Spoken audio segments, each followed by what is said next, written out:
इथे आली पोलीस स्टेशनला त्यावेळी पोलिसांनी नुसतं तिचं एक एनसी मॅटर म्हणून 504 506 IPC या धारेअंतर्गत एक साधं एनसी मॅटर बनवलं, एनसीची तक्रार आणि तिला वापस पाठवून टाकलं।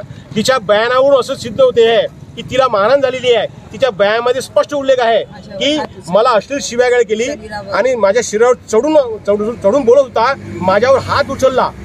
हे सगळं असताना सुद्धा 354 कलम IPCचं ते दाखल करण्यात नाही आलेलं आहे। त्याच्यानंतर 294 506 B ते दाखल करण्यात नाही आलेलं आहे। तिचा पैसा त्यांनी नाही दिला, एक्स्ट्राचं ॲप्लिकेशन ते जे कलम ते सुद्धा लावण्यात नाही आलेलं आहे।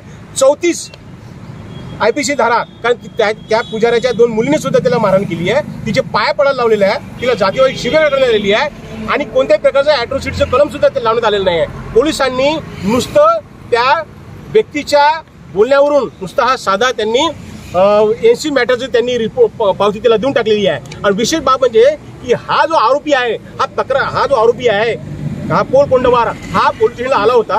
त्यांनी पोलिसांशी हात मिळून निघले त्या ऑफिसमध्ये, त्यांचं काय बोलणं झालं त्यांनाच माहित। आणि तसं जर पाहतं तर त्याची कोणती तक्रार या मुलीच्या विरुद्ध नाही आहे।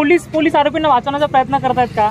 मला असं वाटतं निश्चितच पोलीस या प्रकरणातील आरोपीला वाचवण्याचा प्रयत्न करत आहेत, कारण हा जो आरोपी आहे हा उच्च दर्जीय उच्च कास्टचा व्यक्ती असल्यामुळे आणि ही जी तक्रारदार आहे ही अनाथ मुलगी आहे, तिचं कोणीच नाही आहे, तिचं तुमच्या आमच्याशिवाय हिचं कोणीच नाही आहे। आणि तिला न्याय देण्यासाठी जेव्हा इथं आहो आम्ही, त्यावेळी इथे काही पत्रकार बंधू होते, त्या पत्रकार बंधूंना सुद्धा या पोलीस स्टेशन त्यांना बाहेर हाकलण्यात आलेला आहे। ही अतिशय म्हणजे दुर्दैवी बाब आहे असं मला तरी वाटते। लोकशाहीला सभी विस्तार से बताइए शॉर्ट में। और पुलिस ने काय व्यवहार केला? आधी तिला सुरुवातीचं काय ते होत्या ना आणि बरोबर ते पकडा।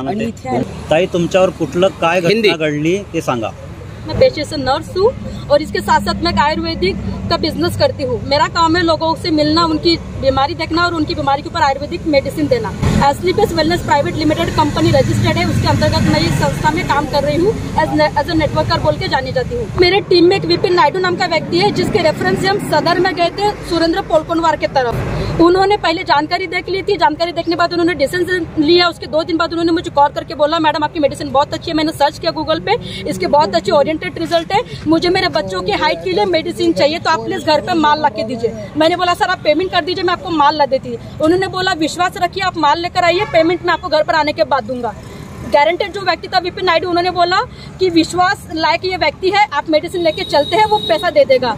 मेडिसिन लेके गए, 4थे महीने में 4 तारीख को टोटल उनका बिल बना था 13,000 समथिंग। 13,000 में से उन्होंने मुझे 6,000 ऑनलाइन पेमेंट दिया, बाकी का 7,677 रुपए वो मुझे बोले 2 महीने बाद दूंगा। बीच में जो गारंटेड व्यक्ति था उसने भी छाती ठोक के बोला कि मैं आपको पैसे दिला के दूंगा, बचपन का दोस्त है, लंगोटी यार है, आप निश्चिंत रहिए। उनकी बदौलत मैंने विश्वास किया। 2 महीने का व्यवहार उन्होंने 6 महीना लिया। 6 महीने में उन्होंने मुझे हर दिन बोला आप कल आओ, परसों आओ, दिवाली के बाद आओ, लक्ष्मी पूजन के बाद आओ, माता रानी के बाद आओ, हनीमून के बाद आओ, ये सब मुझे वो टहलाते गए। फाइनली मुझे भी पढ़ाई के लिए पैसों की जरूरत पड़ी है, जॉब नहीं है, बिजनेस नहीं है। मैं पैसे लेने के लिए परसों के दिन उनके घर पर गई, शाम को 6 बजे उनके घर पर गई तो 2 घंटा बहस चला कि आपकी मेडिसिन ऐसा है, फिर रिजल्ट नहीं आया, आपने ऐसा बोला, फिर ये हिसाब निकला, फिर इतना पेमेंट नहीं आता।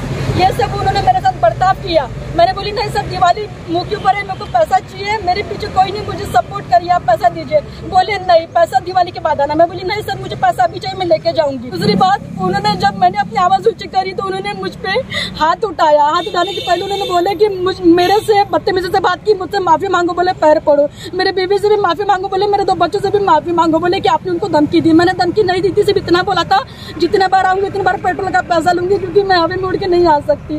पैर पड़ने के बावजूद भी, सॉरी बोलने के बावजूद भी, गिड़गिड़ाने के बावजूद भी उन्होंने मुझे पैसा नहीं दिया।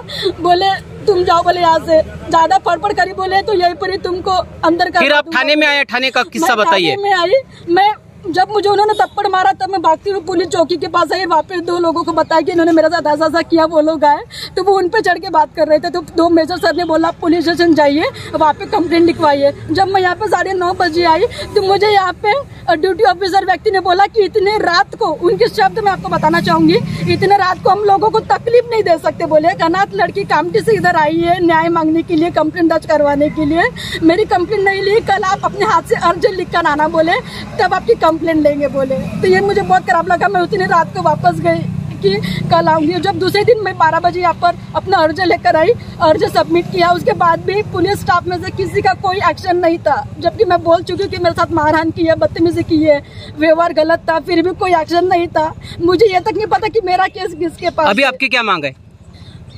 दूसरे दिन फिर मैं आई तो मुझे सबसे बड़ी बात, मुझे रिसिप्ट कॉपी नहीं मिल रही थी। मैं सभी से पूछ रही मेरा केस किसके पास है, रिसिप्ट दीजिए, कोई देने को तैयार नहीं। सब बाहर बिजी है, सब एक के ऊपर एक केस ढकलते जा रहे। मेरा बस इतना कहना है, मेरे मौलिक अधिकारियों का हनन हुआ है, मुझे इंसाफ चाहिए। मुझे पैसा तो मिल ही जाएगा लेकिन इंसाफ चाहिए।